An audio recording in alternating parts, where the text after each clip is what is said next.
musha.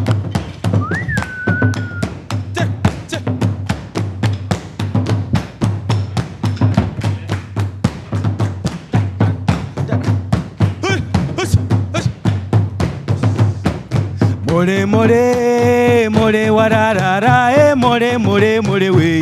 wararara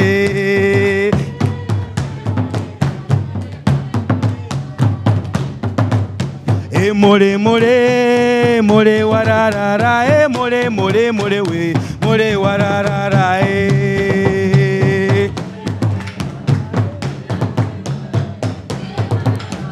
Sense yacu ni muco wangu wakondo itere muno kompo itere nyamusone more we more wara more warara more we more warara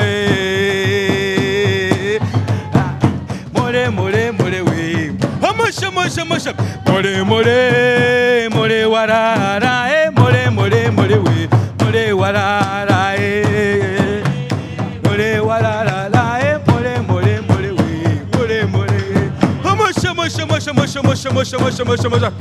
eso comer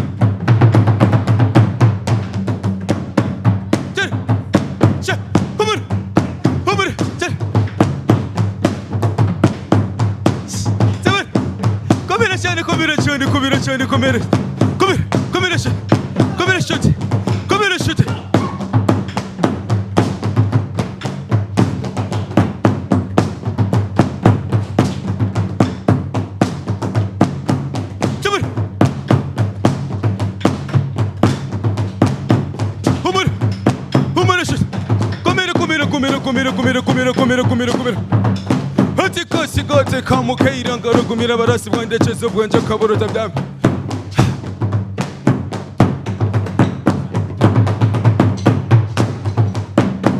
Xuxa comer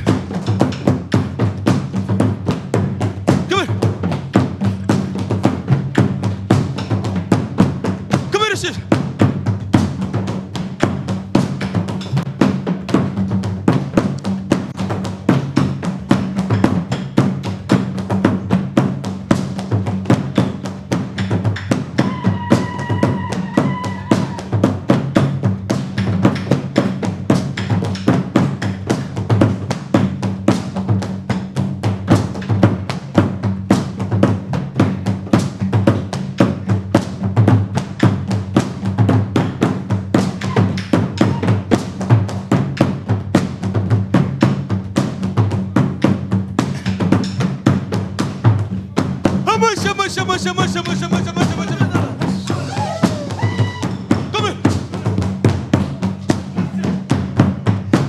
Kura michenche kakana makira gwirenga kijamulira katari ko kabujenja icyubujonje nari simba butera masha komera kamera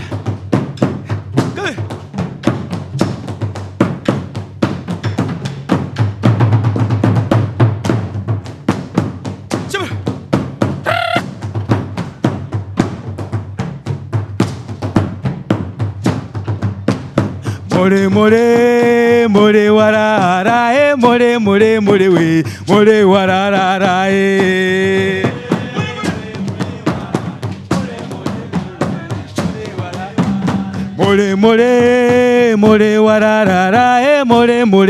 more warara more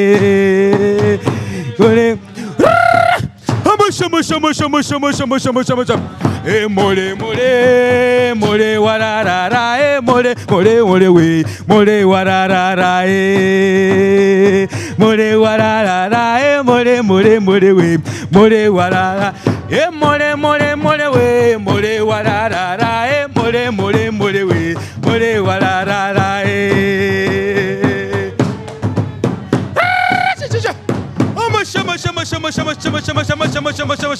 kumira chumira chone chumira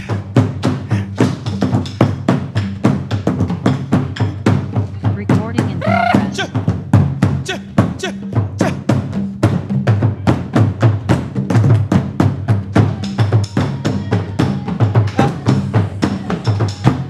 Mole mole mole wararara mole mole mole we mole wararara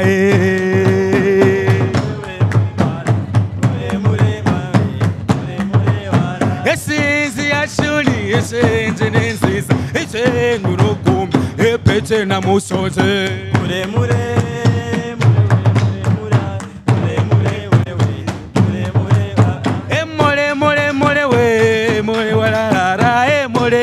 mole we mole wala la la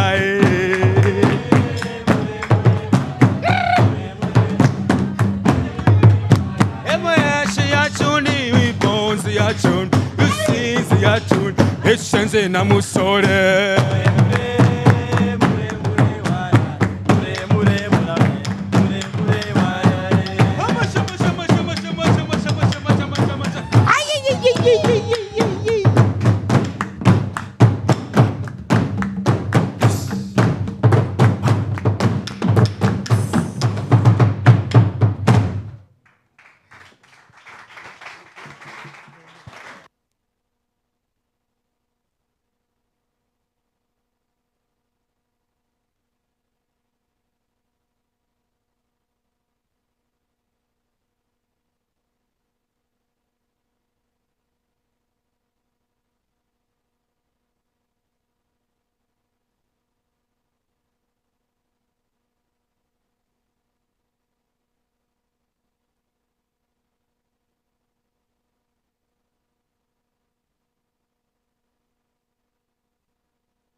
Nice. Yeah. Hello, everybody, and a warm welcome from my side. My name is Jacob Cabella, and I'm one of the organizers of this summer school, and it's my great pleasure to welcome you all here.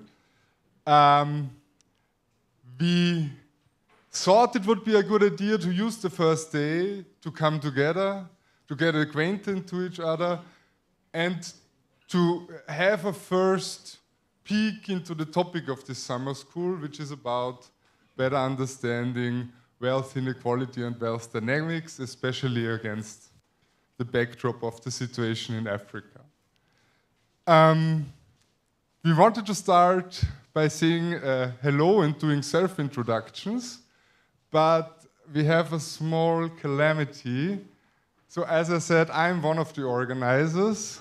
My dear two colleagues, Rusty Niger from Makerere University and Howard Stein from the University of Michigan, who are co-organizing this event with me, had a lack of trust. So they thought I would not find my own way here.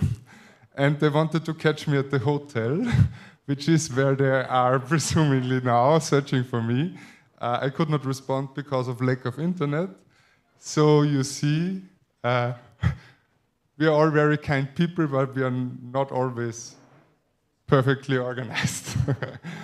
Nonetheless, I think we can have a good start today, and our spontaneous suggestion would be to simply do a re-switching and start with a peek into the topic of the summer school, the political economy of wealth inequality in Africa, and then postpone the self-introductions to after this short introduction.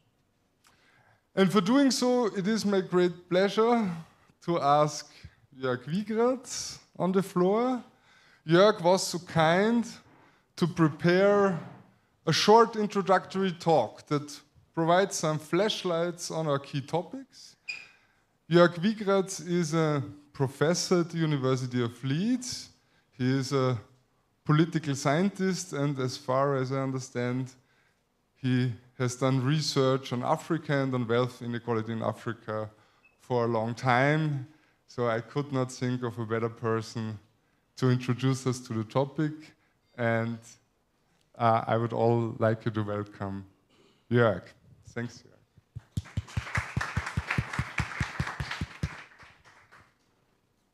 Recording in progress. Okay. I hope the slides are coming up. Yeah.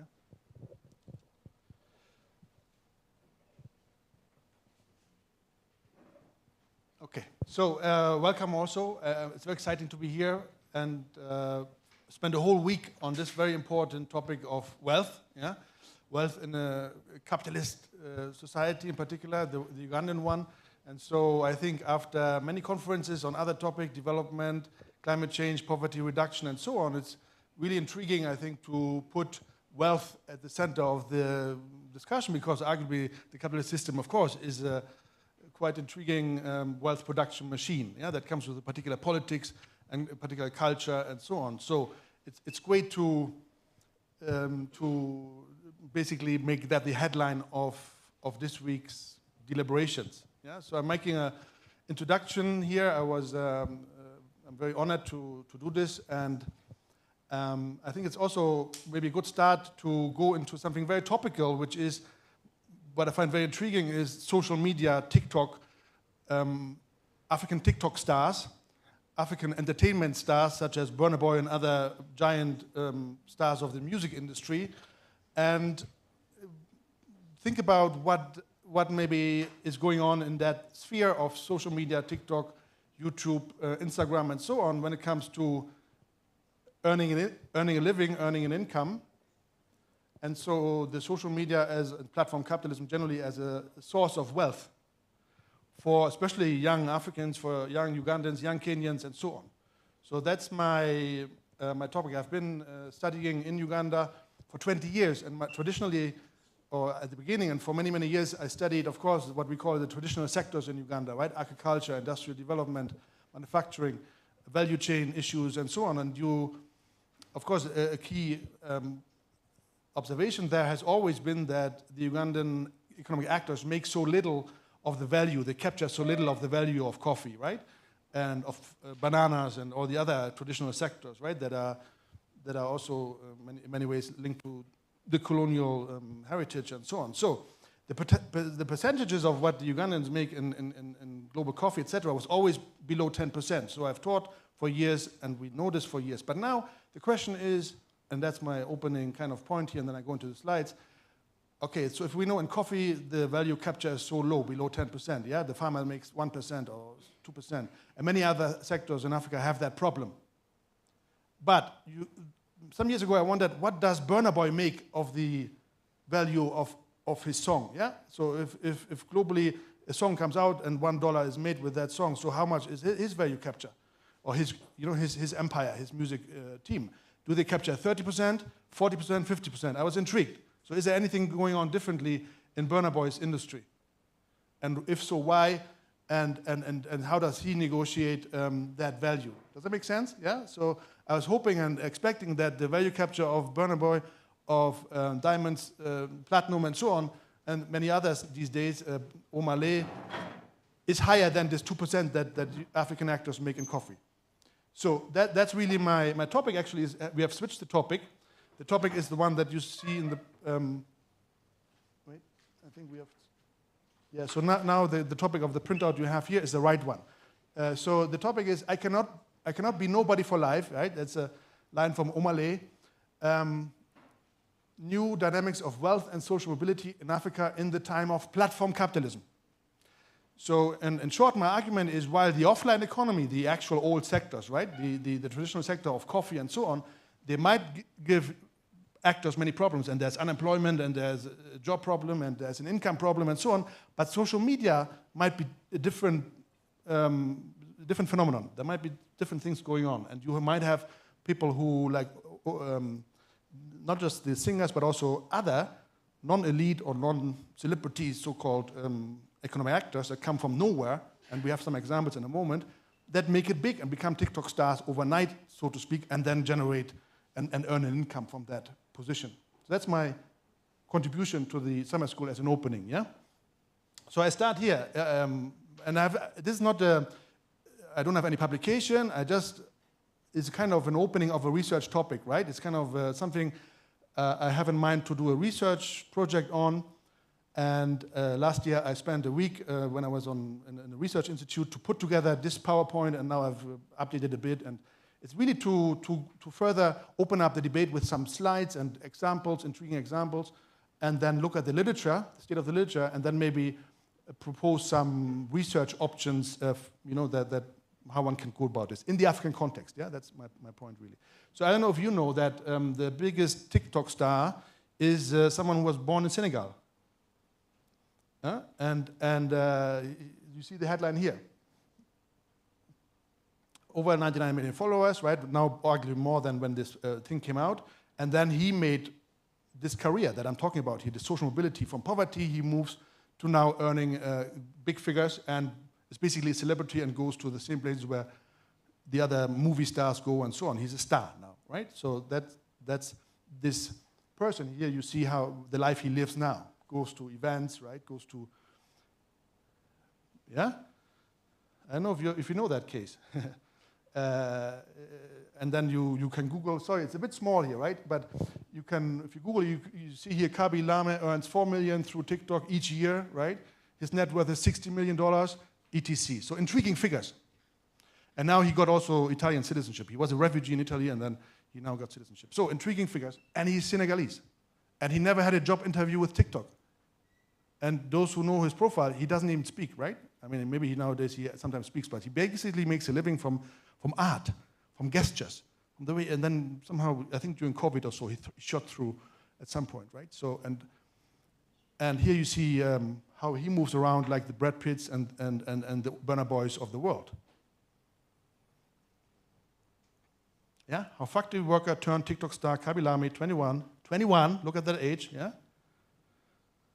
And now he makes 100 million, and it's a very particular way of earning a living, particular way of work, particular way of wealth creation and power that he has, right? So that's what I'm trying to point to. I know you later go into these topics of land and agriculture and, having maybe a look at more traditional questions and sectors and dynamics in some ways, but here is this one that I'm giving to you. And the beauty is, while academia really doesn't have yet too many publications on all this, on the income streams and so on, the press has. The press has intriguing stories, and you see magical graphs like this, where you see all these intriguing figures, yeah?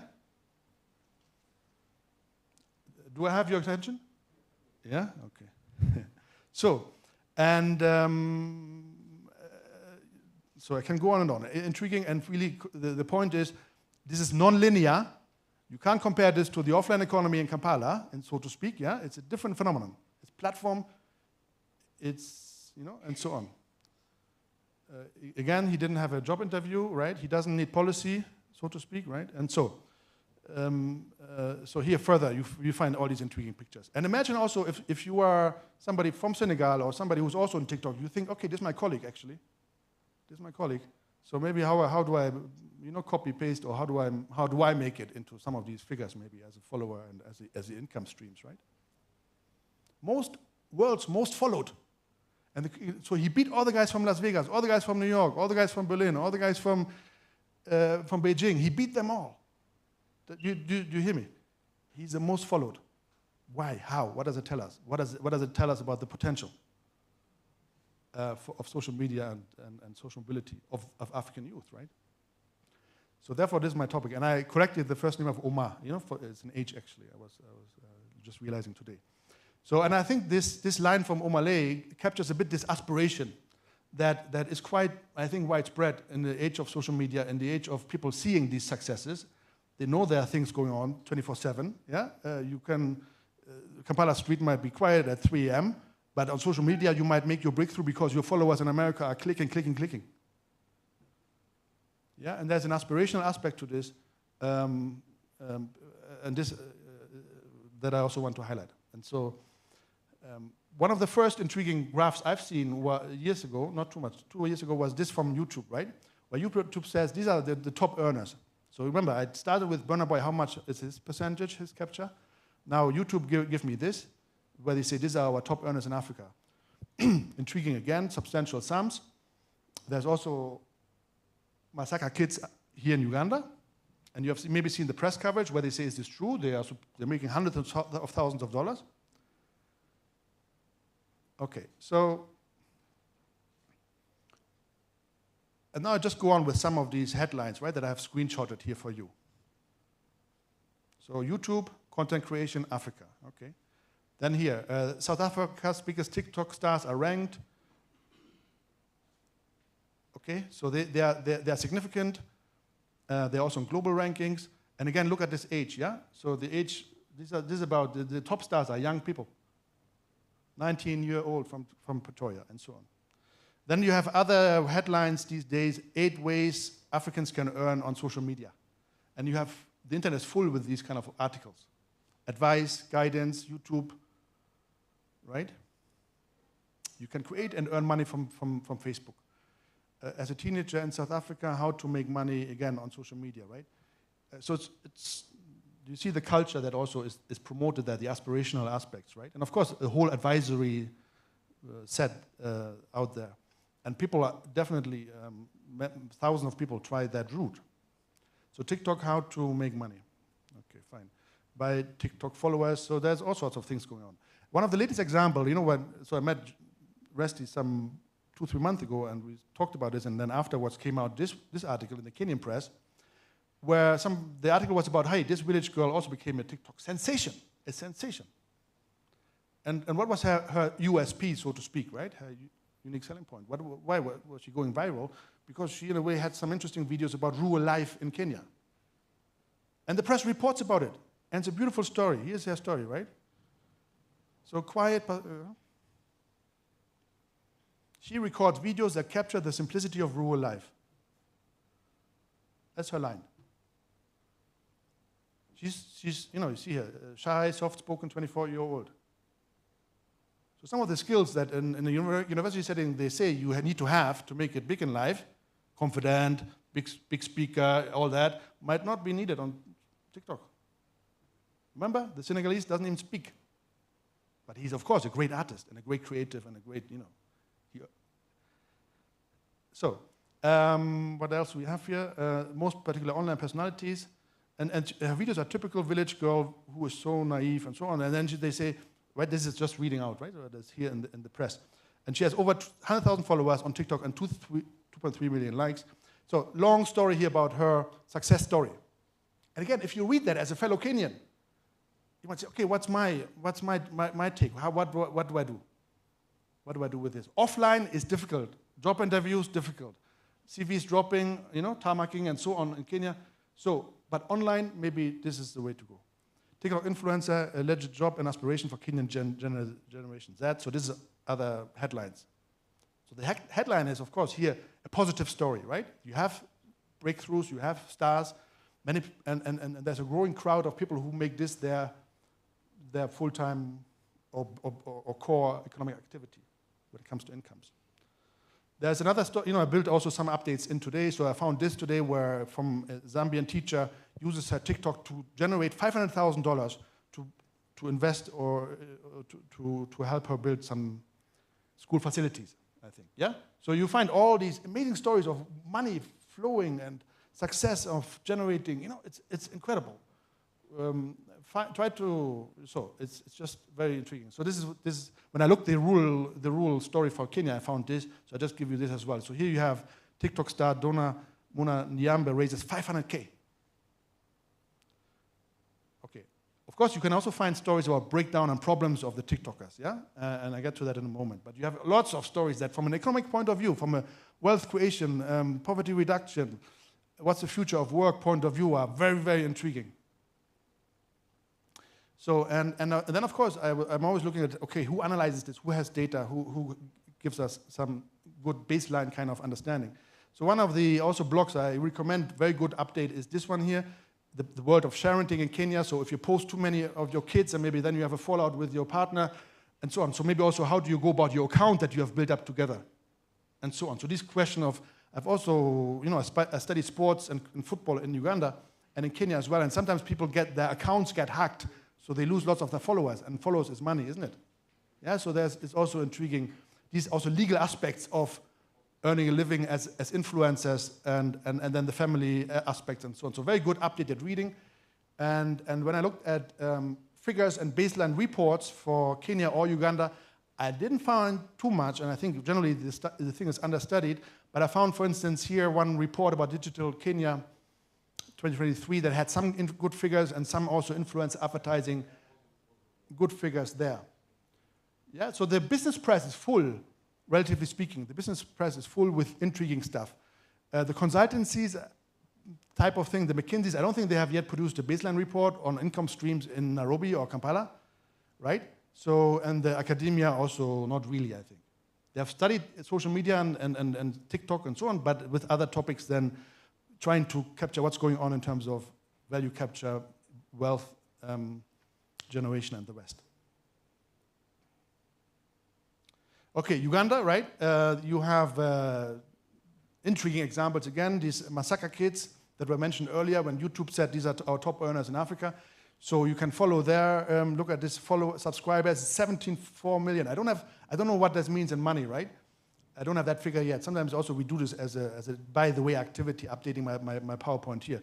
But 17, they will also have substantial money. And so the question is, of course, do they make the 500,000 that YouTube says they make, or is it less? But there is massive business, and you can then study what does it mean also maybe in childcare, child welfare issues, and so on. And they seem to go from one success to the other. They were the other day performing at Barcelona, I think, right? And also in Paris Open. So they are linked to this entire celebrity sports events, the highest of the highest kind of platforms where you can present your work and grow as an artist. They go there. The manager must be intriguingly strong and successful, right? And all that means, of course, revenue and success and so on. And then, of course, the other example is Joshua Baraka with his also global success is now also linked to Spotify, and also he will definitely, and he's, of course, from a different background, right? It's also intriguing, Joshua Baraka, his background, his family background, and then what that means and what that tells us. So if you because I was also aware, there are also intriguing accounts about Ugandans or East Africans making it big in China. For some reasons, they make it big in China with their own accounts. So here, I Googled that, and here came out examples like a Ugandan food vlogger in rural China becomes, again, a star. And look at, this is her portfolio, right? Her USP is cooking. Are you intrigued? Yeah? and one of the top earners, according to YouTube, again, their own data, they're doing Moroccan dishes. That's their thingy. So it's wonderfully diverse and wonderfully surprising in so many ways, right? And of course, if you make it big in China, that's a dream market, right? Because of the numbers. So what I'm doing after this now, and it's a long presentation with many intriguing further slides, but I also know that we don't have too much time, but basically I just want to throw more of such examples briefly at you, yeah, and some headlines. And then, so further scene-setting examples. Then I go briefly into the existing literature, according to my research about a year ago. And then I highlight a bit what I think are unequal options, and then finally end up with what I think is going on is that not many, or I have not seen research projects that go for this social mobility issue. So how you make it, how you rise through the ranks, class mobility, social mobility. So you're coming from kind of nowhere, and then you're a TikTok star or other things. Are we together? Yeah? Okay. So give me about 20 more minutes. So again, this is intriguing. If you haven't seen that statistics, go and check it out and see what you make of this. Yeah?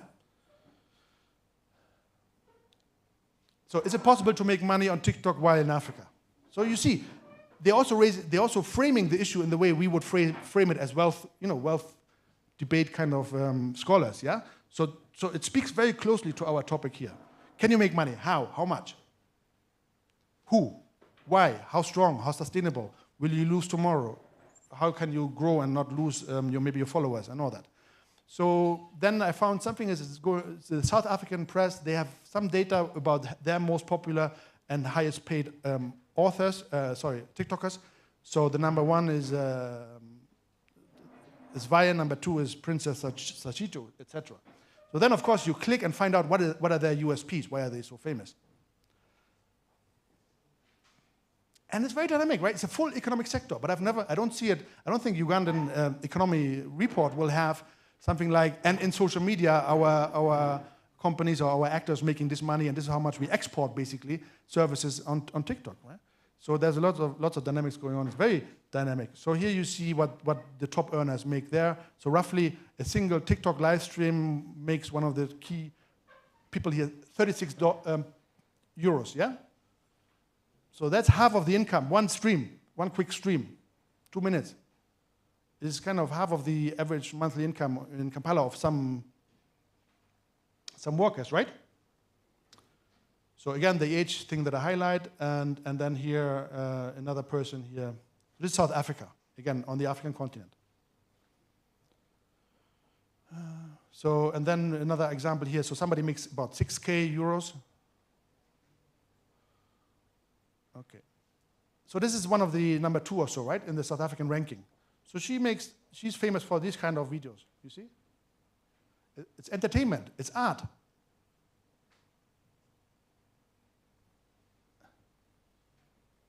Intriguing? How do you want to spend your day? Doing this kind of thing or doing real work, sweating, writing, publishing, teaching, and so on, yeah? Or do you want to do this? So here's another one. And he has 8.8 million followers. I think he's number 6 in that ranking, you see here, yeah?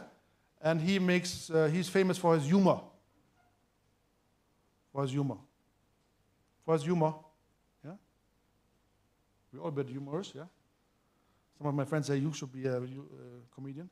So, but anyway, I'm not on TikTok. I don't have any interest, but I find all this intriguing. So here's some further data about... So sometimes also then they have global statistics about countries and regions and so on. And of course the question is always, where's then an African country here in that ranking, or Africa as a continent? But again, the business press is covering this. You see that? These are business press articles, yeah? These are not research papers.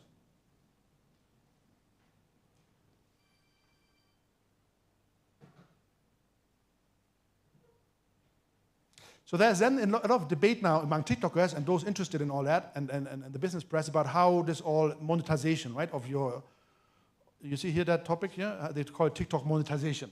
How does this all work? How does it differ to YouTube? How is this different to Instagram and so on?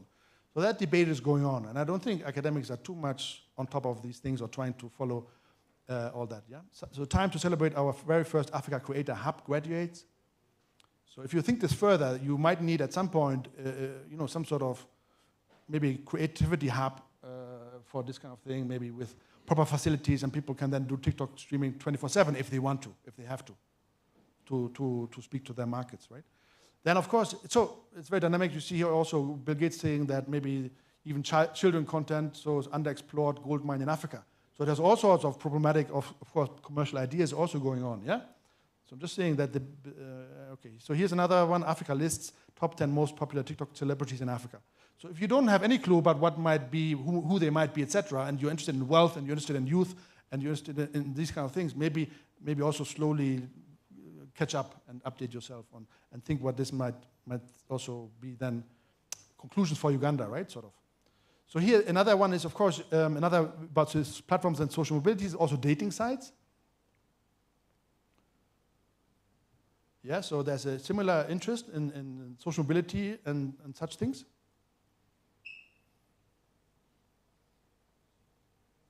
And again, you have videos, advice, how to go about this and so on.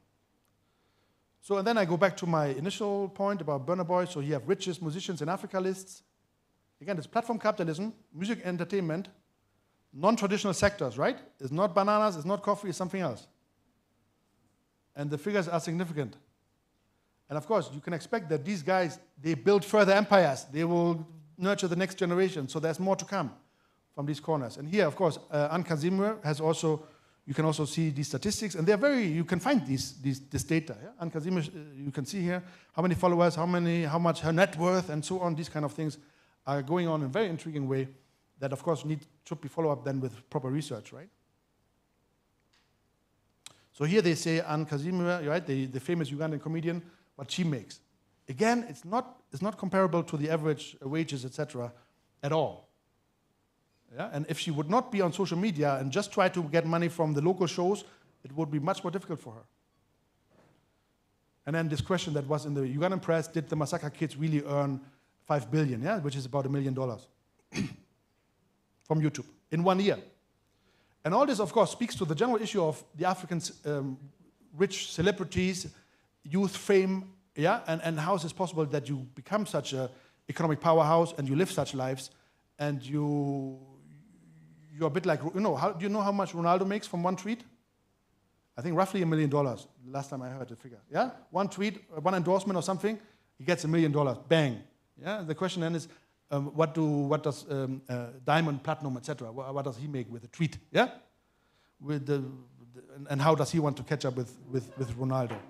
So this goes into this whole question of wealth, the culture, what I also call maybe. Yesterday I was in the plane from Nairobi, and they had in the brochure of Ugandan Airlines, they had a story about 5 women and how they push the beauty scene and they call it glamour scene in Kampala. The glamour scene. So you can see again wealth. There's something intriguing in Kampala, Nairobi, and all the other capitals about wealth and how businesses and how people are making money and so on and so forth. And this will be further reproduced and growing and so on. So Real Housewives, official trailer. And of course, if you watch this, you might think, I want to also live a life like that. How do I go about that? So what to make of this analytically, yeah? So I'm now shifting gear. I've done my intro examples, and I now try to give it a framing in analytical terms.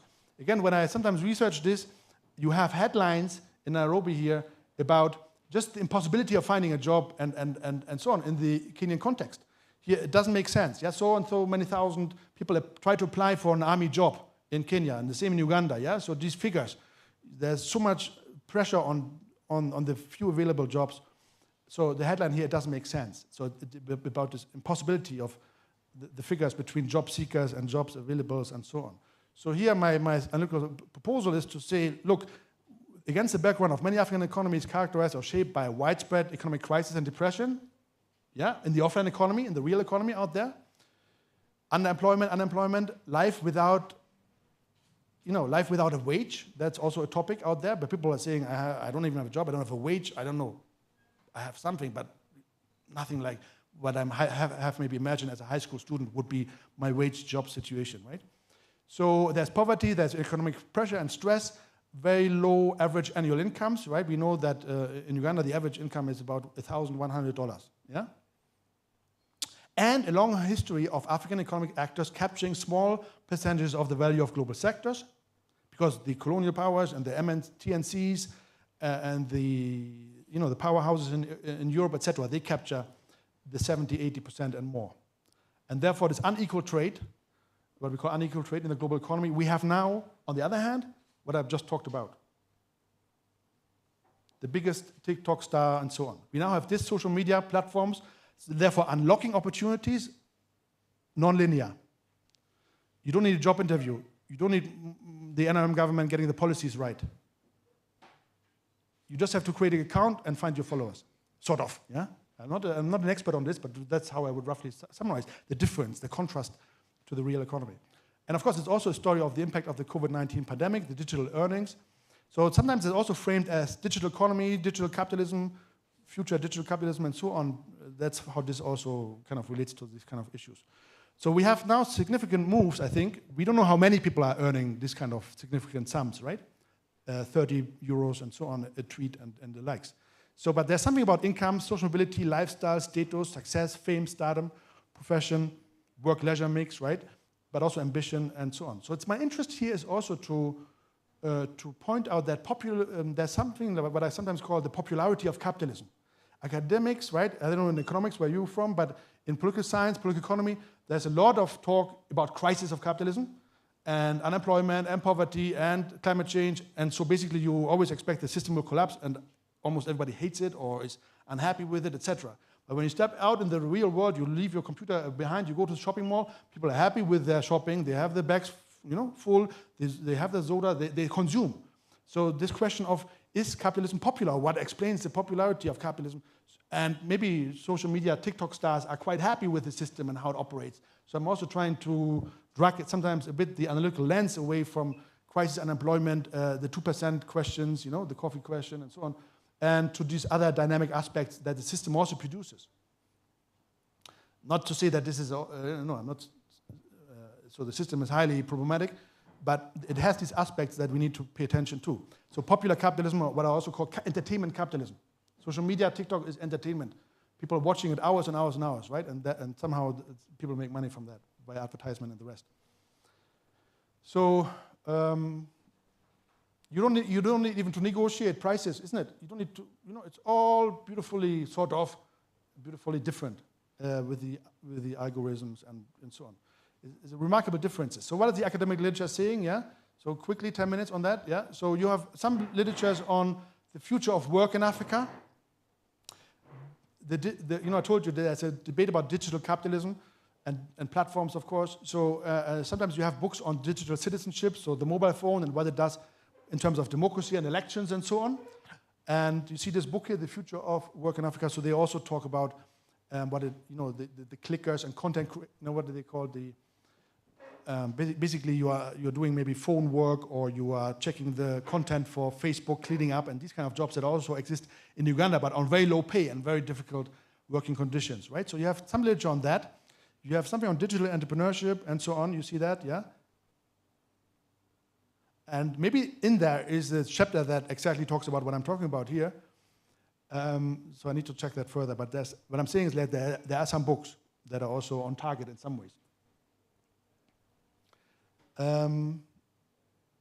But roughly speaking, you don't see yet exactly what I'm talking about, which is just purely saying income streams, what are they, and what is going on in terms of social mobility or class mobility. That, for me, is the key thing that I want to highlight, this breaking through, right? You're not just moving from being a tomato seller and making $1 a day to moving online, marketing traditionally, and then you're making another $1 from tomato selling. That's not what I'm trying to highlight here. You can study that, but I'm trying to go at something else, yeah? So there's relatively little in African study that captures the phenomenon, which is about digital age, economy, mobile phone, yeah? But you have, of course, many intriguing articles generally, but not what I'm trying to propose. So you have something about this diaspora, digital disbelongings, social media and everyday life. That goes into also, again, the political importance of the phone, dating and the rest. Then you have something about visual politics of black bodies on YouTube videos, so more these kind of aspects. So here I have this, and then you look sometimes at the abstract and what are the analytical lenses they mobilize or the concepts they mobilize. So you see here what I underlined, unlocking new scenarios, yeah? Through creation of relationships. So I think this unlocking is key to this social media thing. And also the non-linear is key. So what I'm saying is like there are very important studies that are digital fatigue. So you're a TikToker, but you're getting tired of being always maybe the same guy or running the same line, with your tweet. So digital fatigue. And you can see how people select this kind of topical focus. So then about the whole Tindering, there's some literature on that. Then this is a book, Social Media and Everyday Life. They have all sorts of things, but don't deliver, I think, on this income stream question. Okay, and then you can also access this PowerPoint later, yeah? You just see, okay, the headlines here are smartphones, gig economies, workers, capitalism, fine. Then further relationship initiation on Tinder, motivation for using mobile dating, okay, dating. Then here, I found another intriguing thing about the hustle ethic and the spirit of platform capitalism. So that is closer to what I'm interested in. Yeah, the aspiration. Okay. Personal branding, also interesting, yeah, and identity norms, okay, that's also on target. Enterprise culture and the age of precarity. So the whole branding, of course, that's an older debate that I highlight in a moment. So you have male bodies in digital culture, sexuality issues, body again. Emotional labor is another key term as is used in the literature.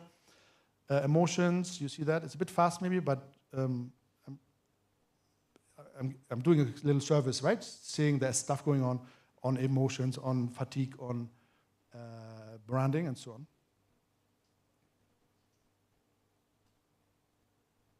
Race as well, also important, of course, racial capitalism on platforms. And then and then at some point I learned, okay, they call this also monetization of attention. So I Googled that. There's also something interesting coming up. It's an important term. So that's what this is about, yeah? You're gathering followers and you're trying to monetize all that, either directly from the platform or also via, once you're a star, you can, of course, do all sorts of other marketing and other jobs. So these are some older debates about brands and authenticity that you can bring in. So now I'm coming with my final move here. So I think what this is partly about is about market civilization. That's a term we have for this. It's about racial capitalism. It's about image and branding. So what is the product and service, right? But as I say, it's also about popular capitalism. It draws on people across ages and class, does it, right?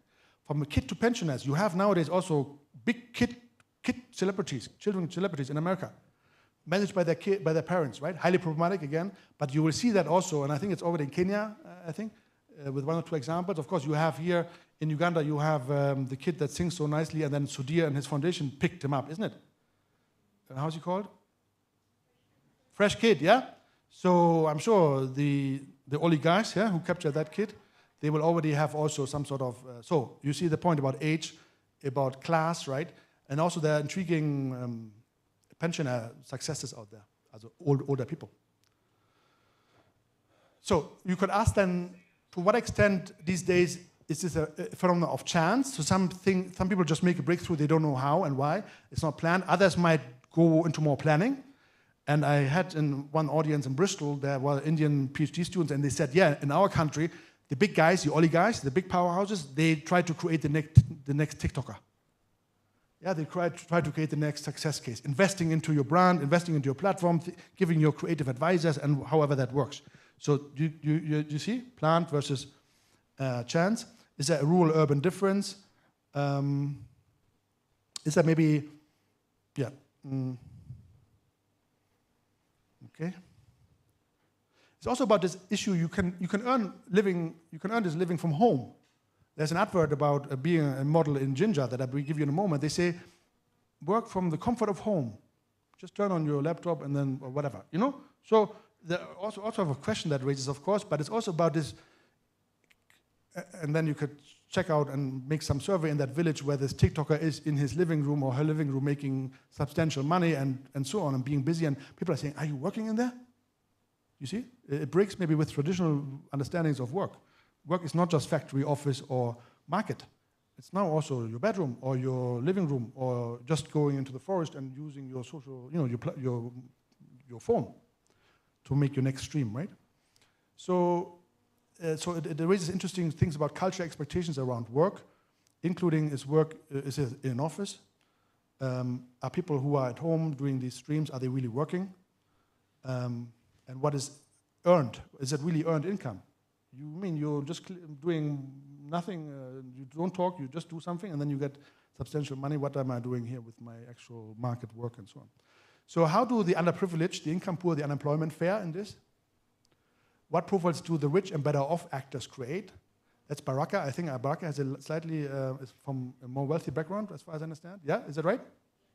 So that's maybe an example how this might work in Ugandan context with a better off background.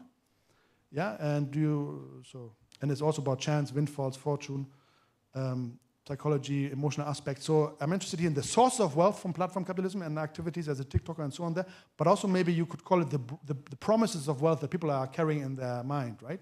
Promise of wealth, imaginaries of wealth that they think how this will all work out for them. And the fantasies, the myth, the emotions of money making, the fatigue, the zeal, and so on. So the stability, instability aspects, the private social life, identity, when do you stop working online, and so on. What is the lifestyle of a content creator? Work-life balance, resting. What happens? Yeah, that's also again important, right? You have to, you with the organizers, you have to see how this relates to your analytical lenses. But what happens with the money that is made?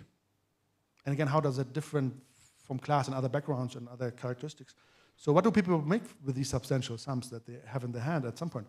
How is it used? Who makes it? Is it used to reinvest in business and so on?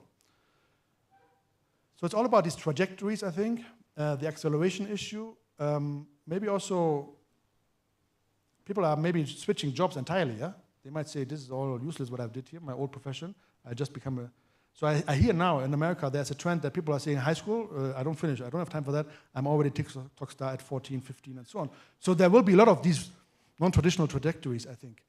But there are success stories when you talk about wealth, what you're advising people, what to do, and policy advice, and the rest is intriguing questions here. For also schools, right? Role models. And of course, it relates to the celebrity culture. Remember yesterday in this brochure in Uganda Airlines, they talked about the glamour industry in Kampala, the glamour scene. Yeah. So who makes what? Distribution of income. Who makes too little? Who makes nothing? There are also, of course, many TikTokers who make nothing. It's also very clear. So I'm not saying it's all round wonderful. I'm rather highlighting at the peaks that I see here, the higher end, right? Might we already have TikTok towns? So if I know this neighbor is substantial, maybe there's another neighbor next door, another street, right? I imagine that at some point you will have TikTok clusters. In particular, so if Masaka kids are there, I'm sure there is another Masaka type kids group next door somewhere, close. So you might have already sort of a TikTok industry with location characteristics that are intriguing. And also then at some point, do we have already in Uganda larger teams, or are these lone operators, right? What is the network of support, encouragement, pressure, and so on? So then finally, maybe here, my last few slides, I'm really taking a lot of time, but you will also see this, what I said about the kids, right? There's already model agency in Jinja trying to train you how to be a successful kid model or youth model later on. So this is also, of course, they don't want just to have you model offline in Jinja. Yeah, this is also for digital platforms, arguably. And you can see again the lines, people queuing up to be trained how to be a good model and maybe go there, yeah? And this is the example I gave you earlier. So the Jinja modeling agency, the comfort of working from home. Okay, you can unpack all the other problems of this post, yeah, of course. But do you see my point? Okay. So finally, maybe, so the dynamics of success, Masaka dance kids, comedians, cooking teams, what are the differences, what are the similarities? The audience issue, where do people have these audiences? So is the audience in China? Yeah. Where are Ankazimwe's fans? Where is Masaka Kids' fans? Or are they in Nebraska in America? So what works here? We have very little understanding. We know coffee is loved by everybody globally, almost, yeah? But where is the TikTok consumption happening? And what does it tell us about potential for future expansion of this? So that said, and that really is my conclusion here, what would be good lines of inquiry to zoom in on the social mobility aspect? You get me, yeah? The breakthroughs, the class, colleague calls it also class mobility that I'm interested in. How does it work in other regions? I have a colleague who has a PhD student who works on chat girls in China. So as I mentioned also earlier, there was a commentator who said in India it works like this, there's already an industry. The rich guys are trying to capture as much as the success and the money and the monetization as possible. So here finally is the lyrics for Omale that I've given, that is the highlight or the opening line of my talk. And of course, Omale is a global success. Yeah, he fills stadiums, and Burna Boy as well says, hey, for the first time, I have 3 sold-out concerts in a row in London in 1 week. Yeah, so it's a lot about also achievements and first-time milestones for, and Afrobeats is really a key example of what I'm also talking about here. because many singers are probably also arguably social mobility cases, class mobility cases. Okay, so that's it. Thank you.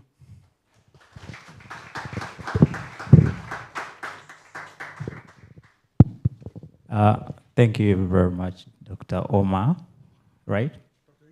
Dr. York. All right, thank you very much for the presentation. I have so many questions for you. But my job today is not to ask questions, but actually to thank the presenter and request him to sit at the podium, because we would love to have a discussion on this. I have many questions. I believe people have many points of conversation and questions. You can take a seat, Doctor. Okay. So we are going to have a round of questions, 3 at a time. Then the presenter will respond, and then we can have another round.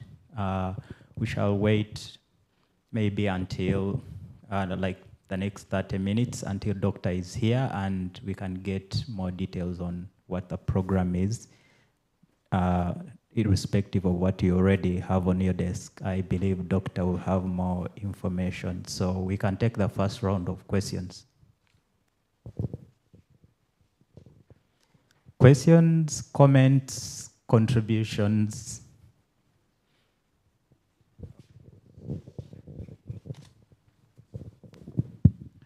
Thank you very much, Iog, for your presentation. I'm Constantine.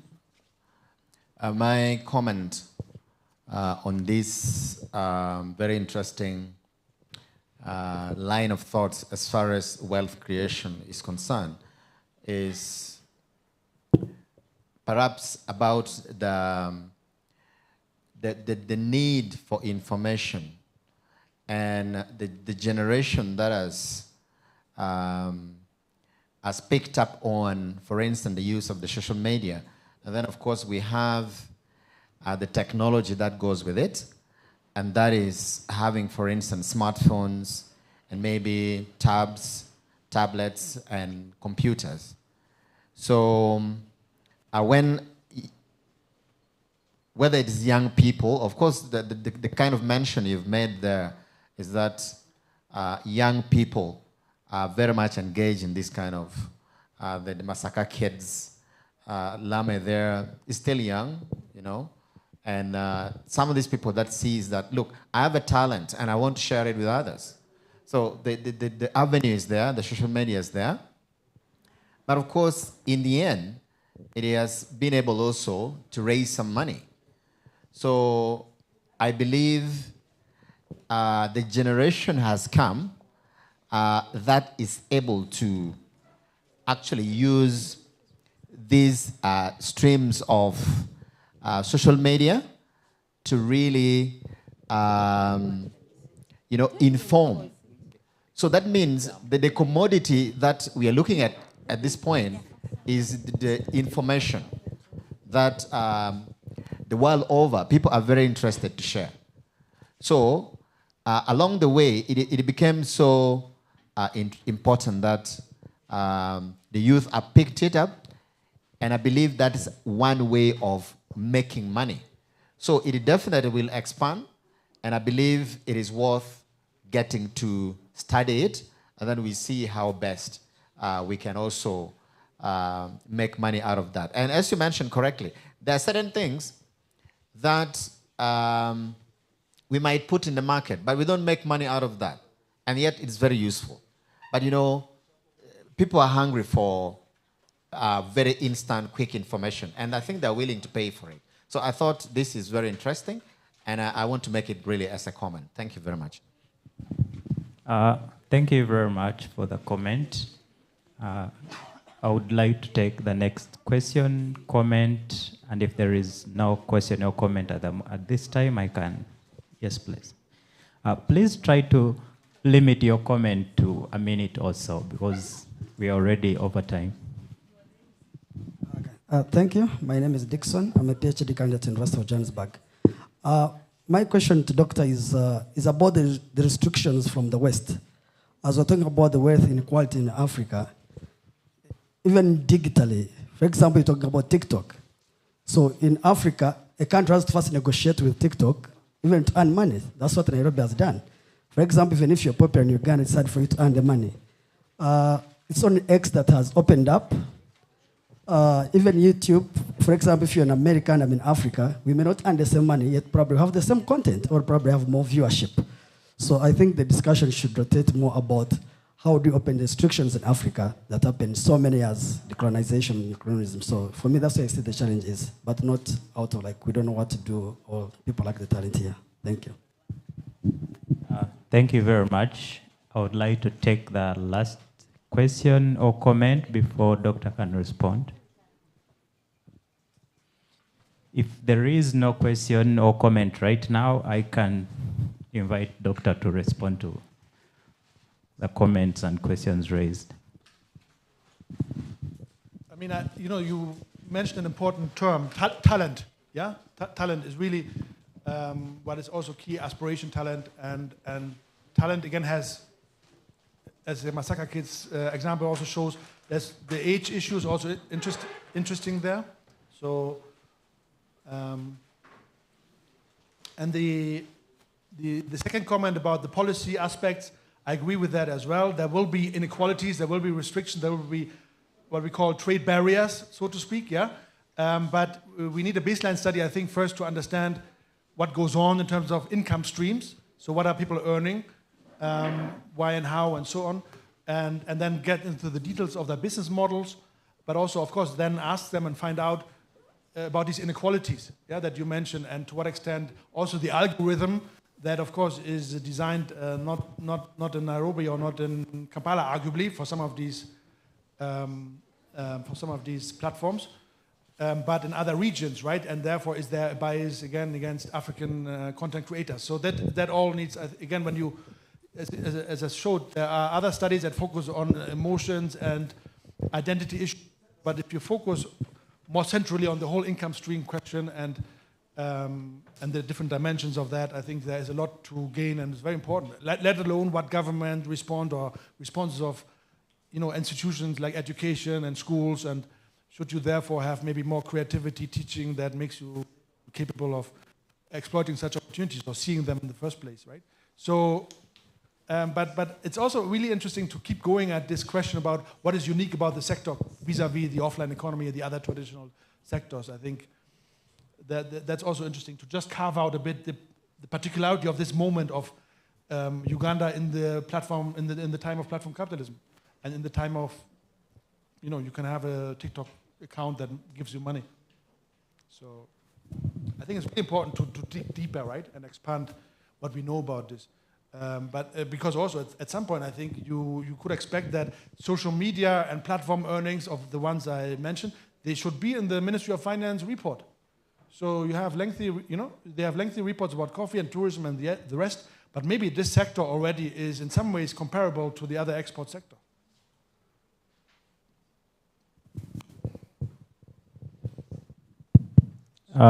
Thank you. But I think it would be also intriguing maybe from is any other question or comment? But also you can email me later if you have further ideas later on, or you want to rather raise it, Yes, Doctor, there is a question over here. Thank you so much, Doc, for that presentation. Well, I come from Nairobi. I have one of my village mates. He has a bachelor degree in computer science, and he has not been employed by anybody. But he developed selling content online. He always tells me, you travel all around the world, but me, I travel through my content and earn more than you. Sure, he has more than me. But the issue is here, especially when you come from Kenya, the taxation perspective. You find the government is creating it to be lucrative business, but taxation comes on board. And this making it the content creator to shy away from coming out because of the taxation issue. Then there's this issue about the mission about education. You find those who don't have basic education, they cannot develop good quality content. How can we have quality content for the global market? Thank you. I mean, talent is the other thing is technology, right? I mean, I study commercialization as well of football, and there the media and just the sheer amazing availability of cameras and photo machines and so the technology is there, and the talent and the skills of the content creators is amazing, right? When you have seen Nambole Stadium, the photograph. Have you seen the photographs, the latest after the reopening? Stunning pictures, stunning photographers, right? And all that feeds into the successes online. Yeah, the technology, the skills, and just the sheer also self-taught skills in many ways. Yeah, and I think there's another example someone gave me about a breakthrough of a family. So arguably the education issue is questionable whether you always need a high school degree to be a successful TikToker. So in the rural areas, making a breakthrough somehow, and now they have deals with companies who want the endorsement. So they have now also incomes from offline economy. They are big on TikTok, yeah. And so the family now managed to also get some local marketing deals, etc., going on. But as I say, one question is what happens with the money? Is the fortune lost sooner or later, or is it sustained, reinvested into the business, and do people know how to maneuver this for 2-3 years or longer? Thank you, Doctor. There is another question from the virtual platform. I will come to you in a minute, please. Thank you. Someone wants to ask you, how can academia leverage social media in a similar way? Is it possible for academic professionals and researchers to attract large followings? And if so, what strategies can be employed? And the follow-up is that the majority of trending platforms individuals are young people. How can senior academicians also participate in these platforms and turn it into a way of making cash? I will take the next 2 questions and you can respond to the 3. Thank you. I'm happy to hear that question, right? I mean, I don't think many academics are online, let alone in that way, yeah? So trying to hit 200,000 followers marks or higher. I know a few economists have many followers, right? Those who give predictions about where the dollar rate is going or where you should invest and so on. There will be economists, some with big name or big prediction powers, yeah. They have or the big authors, of course. They will have also maybe accounts and maybe even media handlers and so on. So some will go down that line. Partly, as I say, I just heard the other day about an economist who has maybe also 500,000 followers and so on, talking about the economy and capitalism and this and that. And his analysis attracts, right? But not every academic wants to do these videos. But again, maybe you need to brainstorm, right? What would be, do you need comedy or do you need to explain things? So it's intriguing. What would the USP of an academic YouTube or TikTok look like? And so on. So, but you wonder also why academics are so hesitant. So why they are good speakers, arguably. They can speak reasonably well. So they can be creative. They can be comedians, isn't it? So they're also MCs kind of people. So why do you not see dozens and dozens of academics, trying that out, right?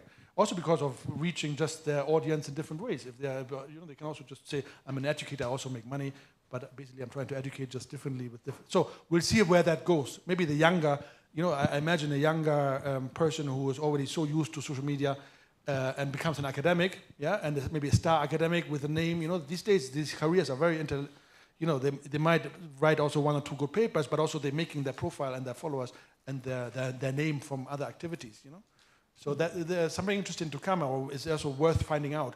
Do we have such, what do you call them, academic celebrities in the African context? Who are they and what is their background and strategy? Well, thanks, Doctor, and apologies for taking the microphone, but I wanted to make a comment for you to maybe respond to later. You highlight ethics in your presentation and, of course, climate change and environment. Given the popularity of this, virtual space and the desire for consumption of information, do you think there is a way to package information that is not simply about financialization of, identities, but communicating information that has some academic or social impact? Yeah, I mean, for instance, I don't have answers or I don't have views on all these topics, but As I say, you don't even, the users, the viewers of your videos, they don't have to pay, isn't it? The thing comes, you get paid via because it's some sort of marketing effect or something, right? So the user doesn't really give you money. It's the algorithm of the platform, from what I understand. So therefore, FUFA, the football association here in Uganda, has 200,000 followers. 200,000 followers. I think so they will make some income stream. I don't know what that means in money, yeah? And maybe there's again a difference between FUFA, 200,000 followers here in Kampala versus a similar Italian association also with 200,000. So I don't know how much money they make, but they're intriguing accounts. I know commentators like Timothy Kalagira, 200,000 followers. Some people here have 1 million followers and higher, isn't it? Yeah? And some of them are analysts, and some of them are just political commentators, because of their status. Andrew Menda, Timothy Kalagira, and other the politicians also will have intriguing followers numbers. I think I've checked from Mombasa because I did some research on football. The main politician there had 1 million followers. So you might also see that this kind of, am I answering the question a bit? So if of course Makerere University would have, just by nature of its, the numbers and its institutional power and its brand and so on, might have 100,000 followers, they might also just generate some. The question is, how much is this maybe really driven currently with an eye on followers increase, with an eye on therefore income streams? But I think did I ask a question correctly? But there will be many institutions here in Uganda who have many followers, including maybe electricity bodies so and so, right? Those where people need the information. So there also public institutions might find that useful or interesting and might also generate income from that. But again, the users are not paying, right? So they're not draining out of the pockets of their followers, isn't it?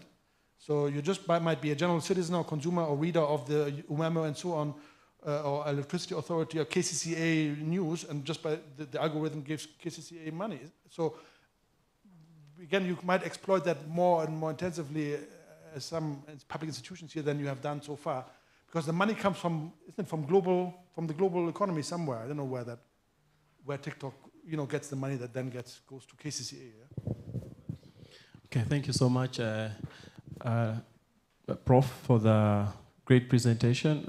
My name is Bone Kagawa. I teach at Makerere University Business School. I teach entrepreneurship, but also I run a safari company called Likana Safaris, but that's not the most important thing. The most important thing is that I was able to identify a topic called tourism and youth, a springboard of growth and economic development in Uganda. And it's the reason why I was looking to attend this summer school.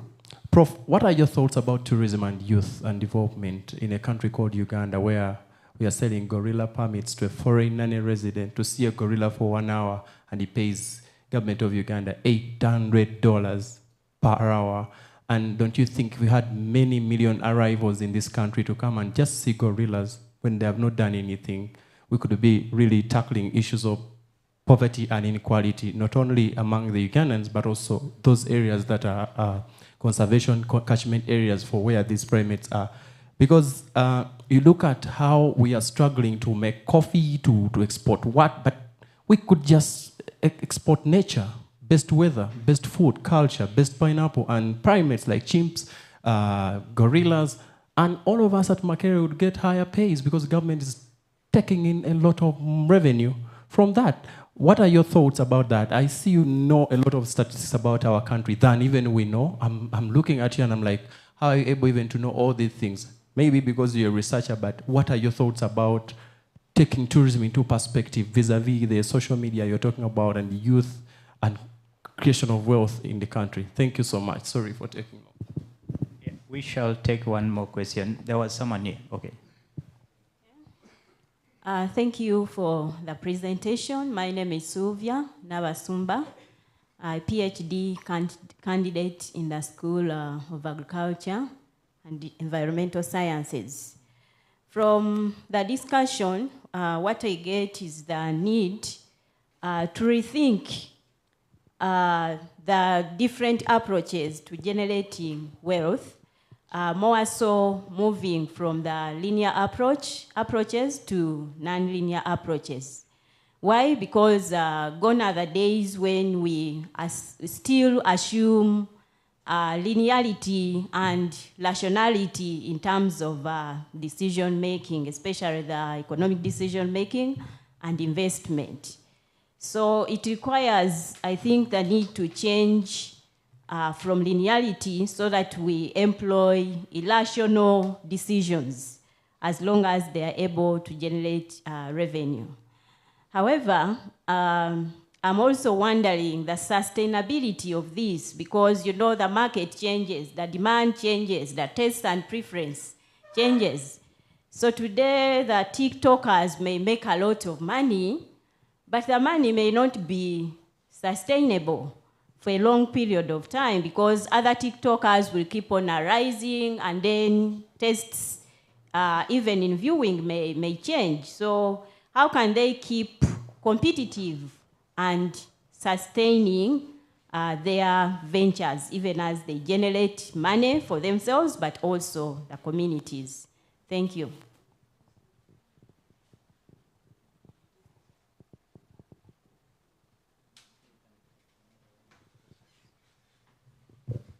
Over to you, Doctor. Yeah, these are big questions. I don't have a long response. I just think that generally there are so many skilled social media professionals in the country nowadays. I mean, I just follow again for 1 or 2 years now some of the football clubs' social media accounts, and the pictures, the memes, yeah, these kind of jokes and the aspiration. It's just wonderful, and these are all young people, and sometimes not paid by the club. Sometimes then they become, first they volunteer, then they become paid, employees of the club, and so on. So, and there's so much expertise and learning and learning curves and so on. So therefore, I think the same is true in the tourism sector already.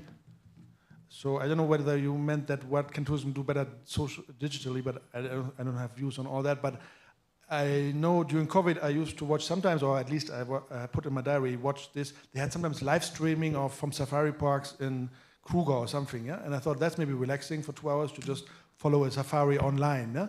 And I'm sure they have 300,000 followers at least, yeah, on YouTube and watched by millions. Yeah? So such live coverage, I think if you would put a camera live in Kampala and just live stream Kampala street, you would have 1 million views. So I think there are some unique products.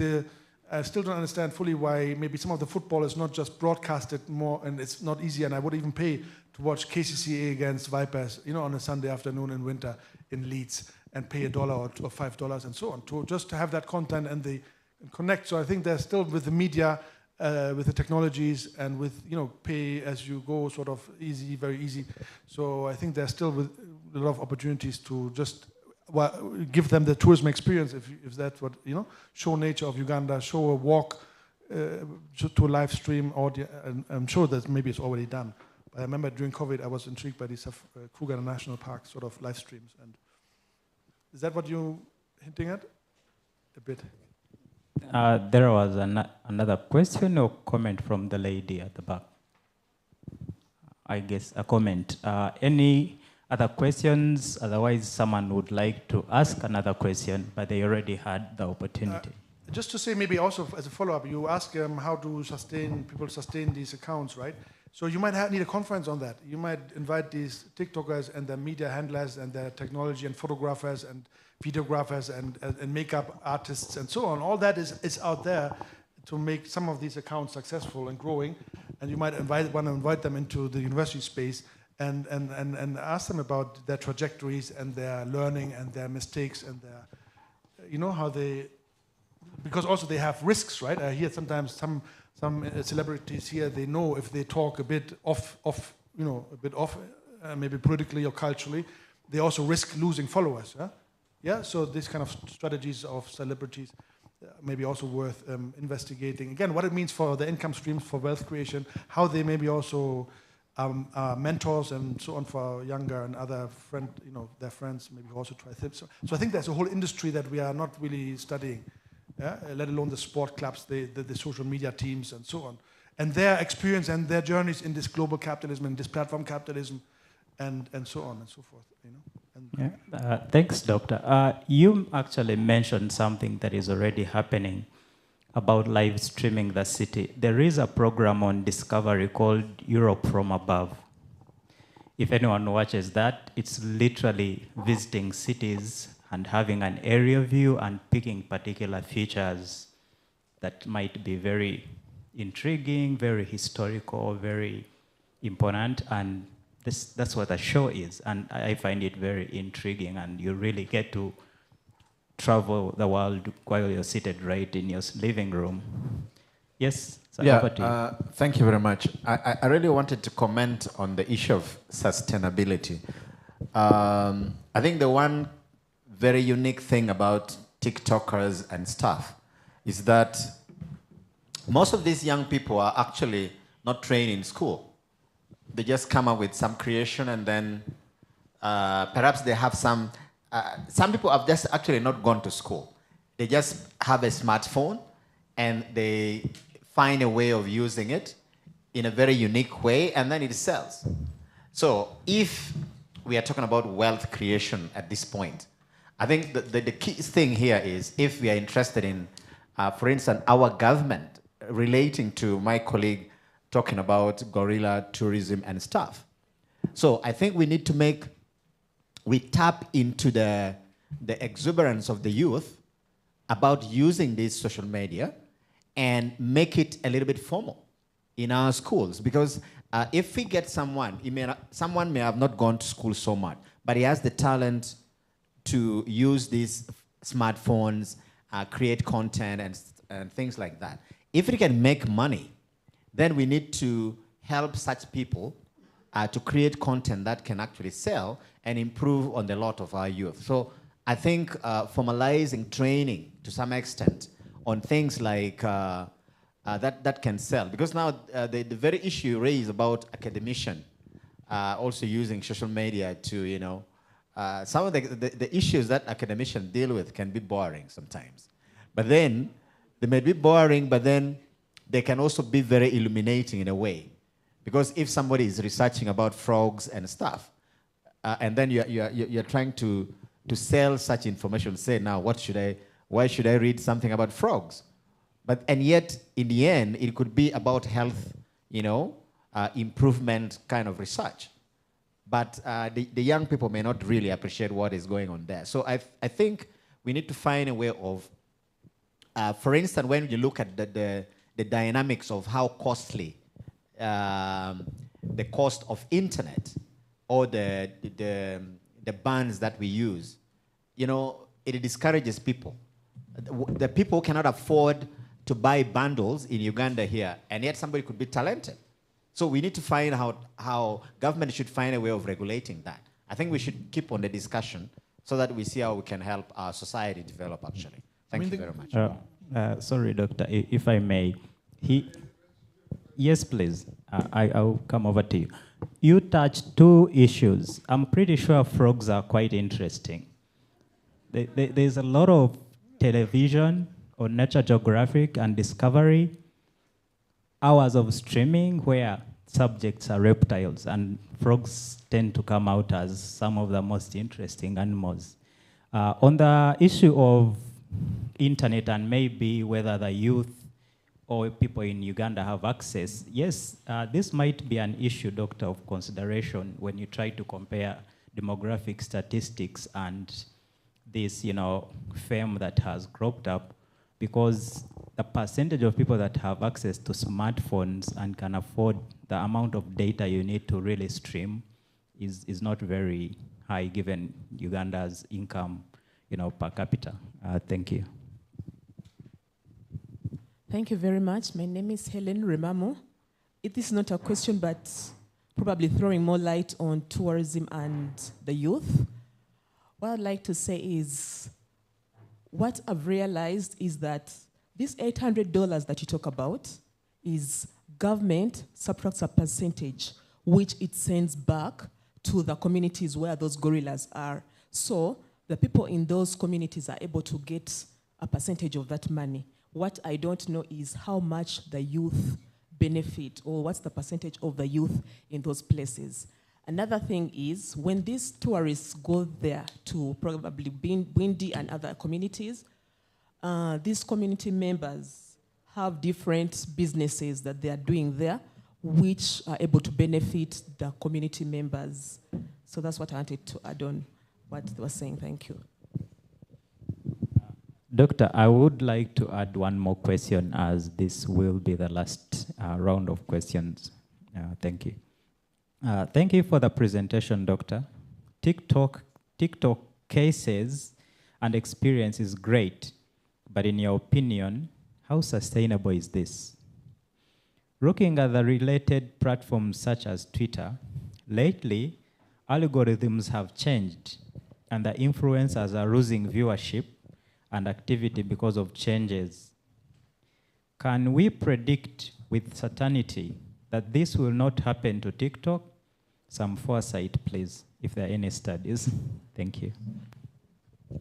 Okay, great. This is, I think, brings me back to my initial point about the wider geopolitics and the wider question of ownership and African versus external forces benefiting from this. Yeah. So one question one might also want. So first, one thought is: are these markets, to what extent are these markets, social media markets, finding viewers and followers, different again from the offline market? So is this almost a limitless market? What is the limit of that market? Or can you assume we have 6 billion people, 4 billion are potentially viewers? You know, so where is the market saturation and so on? All these issues. Remember, the Ugandan government talks a lot about we're increasing the bags of coffee from so and so to so and so. They all have in mind that there is a market limit and purchasing power and these kind of things.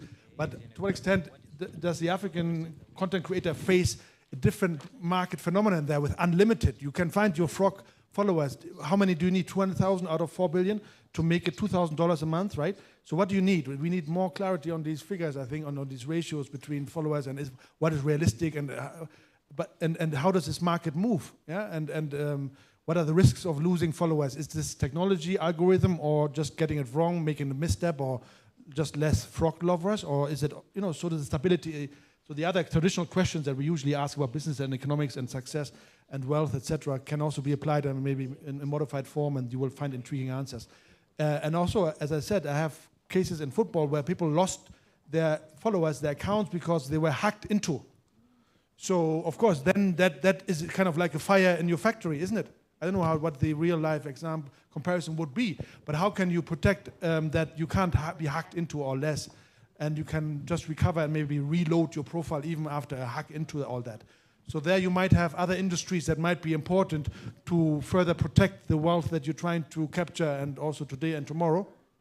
Does that make sense? Yeah. So hacking in, losing your followers, not just due to the followers dynamics, but maybe other institutional dynamics, including institutional ownership. And of course, there will be other countries who might be more advanced already in this discussion, and they might have maybe, you have Uganda Film Industry Promotion Board and agency and so on. So, but maybe other countries already have this sort of TikTok social media promotion agency that gives training, provides maybe, the reduced prices for data, incentive, encouragement, financial support, mentoring. There might be good examples out there with similar context maybe to Uganda and the talent and the technology and the problems in other traditional sectors. So there might be already institutional and government innovations out there which one can get inspired by and learn from and compare notes with, and have conferences and workshops about what to do with this, right? Including also the legal backup, the institutional security backup, and that you're not so dependent again. Dependency, and other countries and other nations and other actors outside Africa making money and substantially controlling this, and can turn off maybe the switch, in the way they want. Does that make sense? And changing the algorithms, and then you find out that your success is really severely more is kind of hampered by that, just a change of algorithm for political or other reasons. So I think this all needs to be, it's a serious matter. It is a matter of income, wealth, and of careers, and of frustrations and unnecessary wealth loss, or unnecessarily untapped wealth, if you see what I mean. It's really a question of, is it possible to, again, maybe have non-linear growth even in the Ugandan context? You might have, today you have 50 extremely successful TikTokers, but is it possible with some interventions and so on and so forth, and more awareness and more support, and removing some of the low-hanging fruits, the problems, is it possible to increase that tenfold? The government talks about tenfold increase of the economy. So can that sector also have such experiences? at the moment, I think it's a highly under-observed and there's not much, I think, formal, I think, right? I don't know how you see this, whether the institutions are already fully, but of course you have clubs, you have institutions that have social media teams, and they know they need followers, and they know already what that means in monetary terms. But I don't see that stuff too much in the media and in policy debate. The other day, there was a digital economy conference, but what I have seen is rather other talks than this kind of direct, lengthy, let's talk about that more directly and with more also actual actors talking about that. But the conferences are here. Digital economy conference was here in town the other day, and the amount of, again, companies that are in that space, traditional marketing or this kind of TikTok marketing, etc., is happening. So I think the academia needs to follow up. Thank you very much, Doctor. Indeed, so many questions. I believe all of you, or most of you, are already aware that we shall be here for 1 week. So we shall ask more questions and revisit more topics over lunch, tea, and whatever breaks we get in the middle. At this moment, I would like to introduce myself, which I didn't do, because the introductory session was supposed to be at the end of the conversation. My name is Ronald Agumenete, and I'm an assistant lecturer in the Department of Philosophy. I will invite Dr. Resti to take over and lead us through the introductory, welcome, and closing remarks as we prepare to go for dinner. Dr. Resti, please, you're welcome.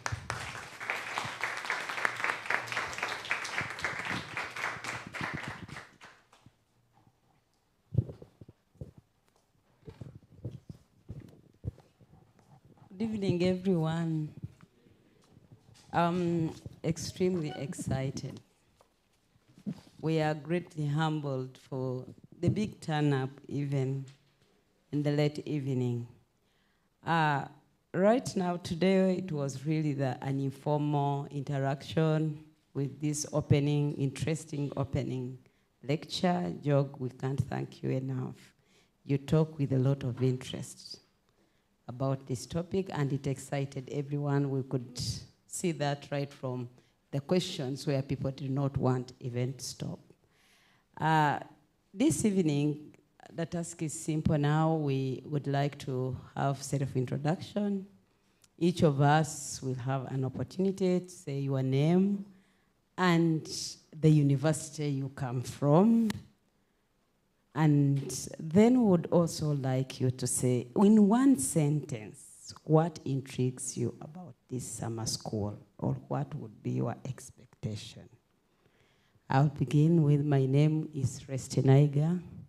I am the head of Department of Development Studies and the host and the convener. In a few words, I would also introduce the co-hosts and convener, Jakob Kapera from the University of Duisburg-Essen, and Howard Stein from the University of Michigan. There he is. So I'll begin. Where do we begin? We begin with Howard.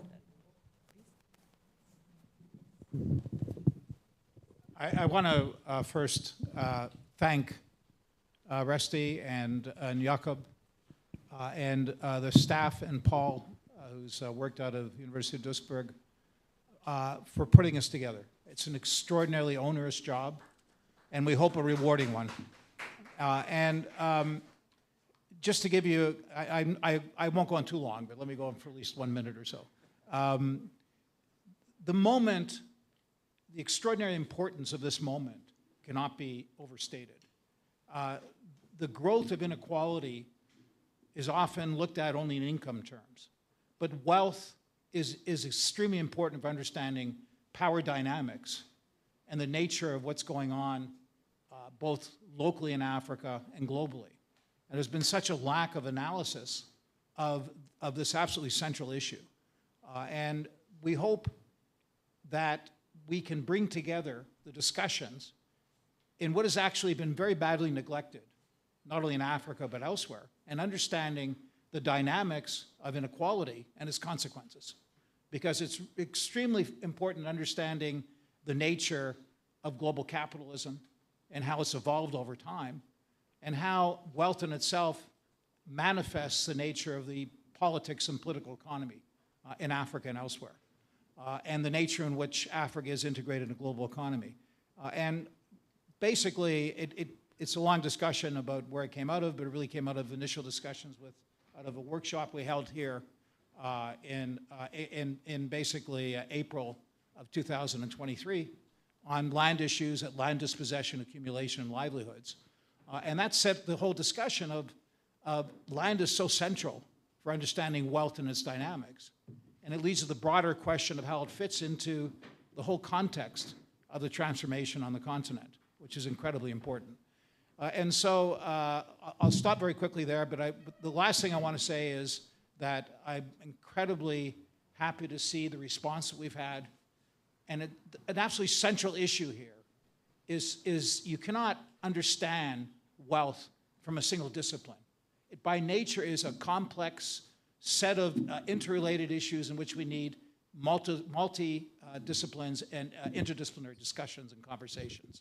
And you'll see not only is it your group and your background, which is very varied, but it's also the nature of the lectures themselves, which will bring in all sorts of tools and understanding from a variety of disciplines, which we all hope to in fact, engage, discourse, and exchange ideas. Beginning of the centrality of actually putting the tools together to understand the dynamics of wealth.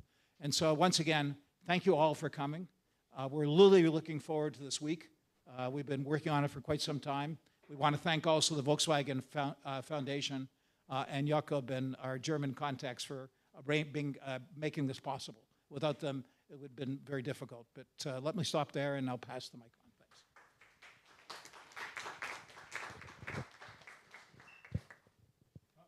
By the way, I'm Howard Stein from the University of Michigan, professor of African, American, and African Studies and Epidemiology. Okay, sorry. Good evening, ladies and gentlemen. I'm called Ezatiru Lucy Barbara.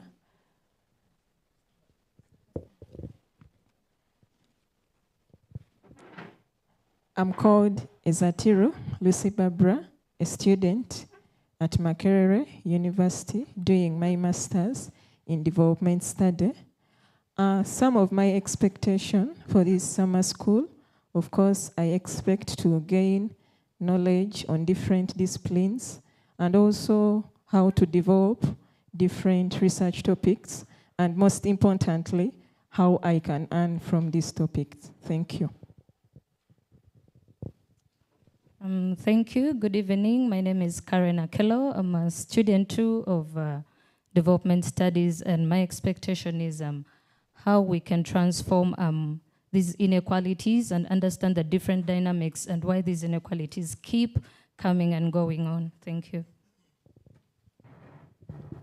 Good evening, everyone. I'm Omar Mobiru from IUIU. I'm the lecturer there. I'm glad to be here this evening, and my expectation is to learn from the different perspectives as far as closing the gap of inequality, income inequality is concerned. I hope this will be a very fruitful audience to learn from and to be able to magnify the different existing literature around the whole concept. Thank you so much.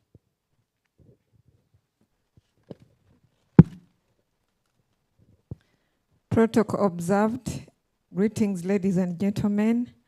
My name is Sovereign Hassasha. I just graduated from Accra University with my master's in human rights in February. Currently, I am a youth leader in Butaleja district in the District Youth Council. I'm also a member in the National Youth Council, and I'm also working in the Office of Communication and Publicity at the National Resistance Movement. Thank you so much. My expectation is to learn more about wealth inequality from different speakers and also interacting with different people across the globe. Thank you so much. Good evening, everyone. My name is Mohamed Lunyago. I'm a PhD fellow at the Makerere Institute of Social Research, Makerere University. Given the cocktail of panel presentations and the blog sessions. I look forward to seeing how we leave this place, destabilizing the very understanding of wealth inequality in our research. Thank you. All protocols observed. I'm Mswankwile Charles. I'm currently pursuing my PhD in agriculture and applied economics from College of Agriculture, Science and Environment. I'm pleased to be with you here today, the Summer School 2024, on the theme Wealth Inequality Research in Africa. I know I'm going to gain a lot, but my expectation is one. What could be maybe the best model that can be used across for the wealth inequality, and see whether it can be in position to work, because we are looking at Africa in general. I submit. Good evening, ladies and gentlemen. I'm David Twinomugisha. I'm a PhD student from the College of Agriculture. My expectation from this conference is how Uganda can harness its agricultural sector for increased job creation, so as to get out of the inequalities that exist in the country. Thank you. Yes. Good evening, everyone. My name is Nakamyuka Norawini. I've just finished my master's in history. My expectation in this conference is the influence of neoliberal and other policies on wealth. Thank you. Yeah, good evening, ladies and gentlemen. I'm Patrick Nsobuga, one of the applicants for the recently advertised PhD opportunity in the same subject matter. I look forward to benefiting a lot from this training and even expound on my proposal that I earlier submitted to ensure that I do thorough research, and thank you very much.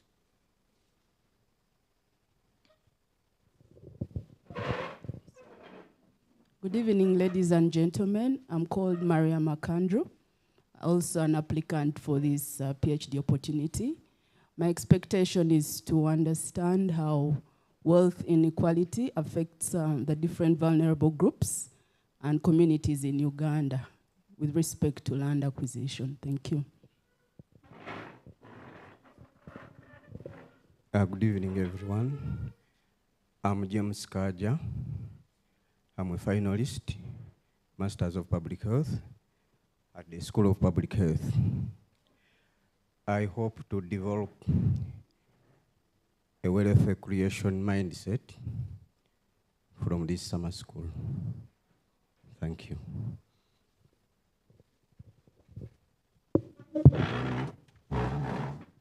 Good evening, ladies and gentlemen. My name is Martha Alito. I am a master's student. I'm pursuing diplomacy and international studies from Uganda Matters University. I am excited to be here. My expectations are, one, I am excited to interact with each one of you. And I also, at the end of the day, I would love to learn more about wealth inequality and how political and economic factors affect the inequalities of the different households we attend to. Thank you. All protocols observed. Mutkas Ngodho, a PhD student at College of Education, and I attended this conference so as to know the role of higher education in terms of wealth inequality debate in Global South, the same way social media has been used, and the constructs will be used to develop my conceptual framework for the PhD. Thank you. Greetings, everyone. My name is Dirango Ngunjiri from the University of Nairobi. I'm also the Faculty of Business and Management Science. Africa, we are 10% wealthy people, 90% poor people. We know the problems. We need to act now. I'm in this workshop to act, not to talk more, but to have an action on it.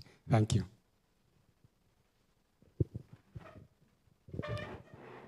Good evening, ladies and gentlemen. My name is Overcampera Christine, a student at Kawa University, pursuing masters in Kiswahili language. My expectation is I'm looking forward to gain more knowledge on how to develop research topics. Thank you. Thank you. Nathan Nsima from Kawa University, pursuing PhD in Public Administration and Management, and I'm also an assistant lecturer there. My expectation is basically to manage to look at perspectives and how they can be explored by different scholars, and how then I would apply them both in teaching, as especially in mentoring as part of the job I'm supposed to do, and also apply them to myself and how to earn and get wealth. Thank you. Good evening, ladies and gentlemen. My name is Shifa Wahab from the Islamic University in Uganda. I am a PhD student from Bauchi State University in Nigeria. My motivation for being here is to learn how we can use the resources that we have, because Uganda is a rich country.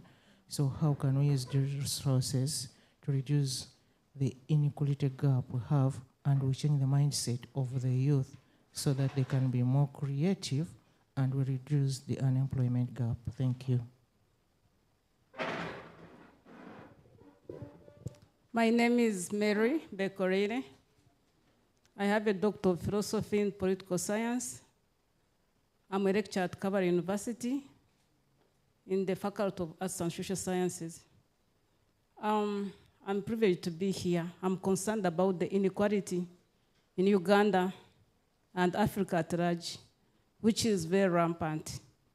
So I'm hoping that through this summer school, I will have the opportunity to interact with people from different disciplines and also expertise from the different people and facilitators to be able to do research that is policy-oriented so that I can be able to change some of the structures and processes that promote inequality and wealth creation, not only in Uganda, but also in Africa and the rest of the world at large. Thank you. Good evening, everyone. Ian Bianabye is my name, and I'm the assistant lecturer from Victoria University. My expectations in this summer school is to get insightful discussions and engaging, especially in variable and also networking opportunities, and more so to have a significant and broadened understanding of the land acquisition and also inequality in this region where Uganda is also inclusive. Thank you very much. Good evening, everyone. I'm Badru Katerega Kagwa, a student from Uganda Management Institute, doing masters in public administration. Although I'm an alumni of Makerere University, I did a master's degree in human rights. As a human rights scholar, I expect to get to know some of the interventions to eradicate wealth inequality. Thank you. Good evening, everyone present here and those online. My name is Buire Ronald. I can say I'm expecting to graduate from Makerere with masters in land management. I'm also a prospecting student of wealth inequality, especially in land. Currently, I work with cases here and in land acquisition department for infrastructure projects. So I expect to tap from the varied experts from different fields present here. And since Uganda is mainly agricultural state, that means 60% of our wealth is land-based. So unlocking the inequality in land wealth will help me in my research to, since we are now in a global world, to understand and come up with the policies that can help reduce that wealth inequality. Thank you. Thank you. Ladies and gentlemen, let's not create a time inequality. Please try to keep the precision because we need to finish. Thank you. Good evening, everyone. My name is Rosette Maska. I'm also an applicant of a PhD opportunity in land inequality, wealth acquisition in East Africa. I'm interested in doing that research, so I'm looking for an opportunity, that's one. Then also networking and also knowing how the policy intervention can help on reducing the inequality in East Africa. I thank you. Thank you so much. Good evening, everyone. This is Samah Youssef. I am a PhD student, Women and Gender Studies, Makerere University. I am here to get more information and in-depth methodologies for the research about wealth and inequalities in Africa, and that will help me a lot to reflect this experience to my country in Yemen. Thank you so much. Good evening, ladies and gentlemen. I am Ainem Kama Fortunate Mirembe. I would like to thank Doctor for this opportunity to come for the summer school, and I also would like to thank the first presenter. Thank you so much. It was really eye-opening. My expectations is to discover innovative methodologies that we can use in the wealth inequality research. Thank you so much. Good evening, everyone. My name is Akram Amanya. I'm a Master of Arts in Gender Studies student from Makerere University. I'm a researcher in the fields of men, masculinities, and gender equality. My expectations from this is to collaborate with different scholars and researchers, and also to have a multidisciplinary approach on dealing with wealth inequalities, and also to have much and broader knowledge on heterodox economics. Thank you. Good evening, everyone. Protocol observed. I'm Katumba Samson. I'm a PhD student. I'm a PhD candidate at the Department of Political Science, Makerere University. I also lecture political economy at Ugema University Graduate School.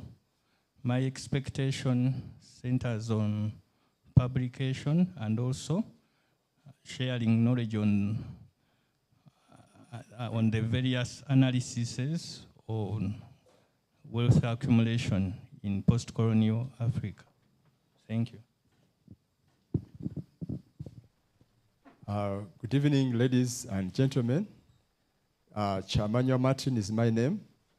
I'm a staff in the Department of Development Studies. I'm happy to be here and to serve you. I have many expectations, but I'll mention two. One, I would like to broaden my conceptualization of research methodologies in wealth and inequalities. And secondly, to deepen my understanding of ways through which we can narrow this inequality gap in Africa. Because if we don't address inequalities, ladies and gentlemen, in Africa, then we are sitting on a time bomb. We cannot have peace, we cannot have real development with these massive levels of inequality. Thank you. Yes, good evening, everyone. My name is Mafmo Frank. I'm a PhD student of Agriculture and Rural Innovations at the College of Agriculture. My expectation, I think there are also many, but I wanted to see the people who understand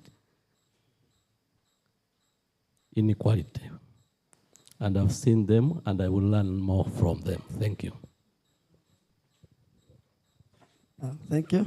Good evening, everyone. My name is Dixon Ampomoza. I'm a PhD candidate, University of Johannesburg. I'm very much interested in wealth inequality in Africa. Actually, my master's research was about understanding recent financial flows in and out of Uganda.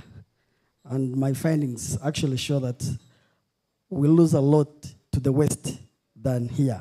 So the most of the inequality is caused by the West. So I'm much interested because the topics are very interesting. The political economy he talked about, unfortunately didn't discuss it. For example, he talked about creating social media influencers that are making money. But if you're a social media influencer, let's say from Germany or from America, and you want to come to Uganda, you have your YouTube channel.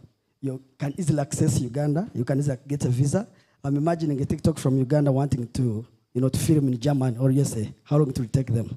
So the inequality is up there. So my expectation is to find. Martin, please. Yes. We shall have this discussion. Yes. I promise. My expectation is to find fellow scholars that were able to create new knowledge that really tackles the inequality than inequality. Thank you. Thank you very much. Constantine Loam. I'm a lecturer at the Faculty of Medicine, Gulu University. My expectation here is basically to develop new research agenda within this wealth and inequality domain so that we can actually research more in the field. Thank you.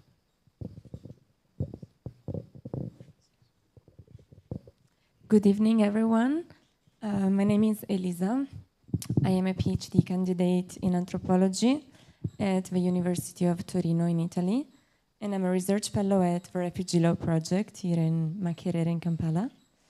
And I'm very looking forward to share with you this week because I think it's going to be intellectually stimulating.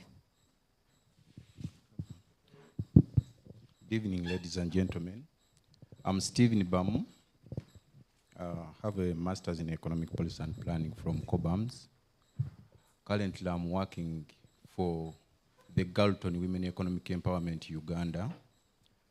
I'm sure that the criteria we shall get from this summer school shall help me to fight gender-based violence. Thank you so much. Good evening. My name is Sylvia Nabasumba. I'm a PhD candidate of Agriculture and Rural Innovation in the School of Agriculture and Natural Sciences. My expectation is to see how we can recontextualize inequality, because my view is that it's not the same in Africa and elsewhere, but also what is wrong with existing methodologies as far as collecting inequality is concerned. And then what new methods or strategies do we have that can help us deal with inequality? Thank you. Good evening. My name is Carlos Ojok from the Department of Development Studies, Gulu University. In this training, I expect to build capacity to do inequality research on wealth in Africa, and also meet new friends whom we can work together and publish. Thank you.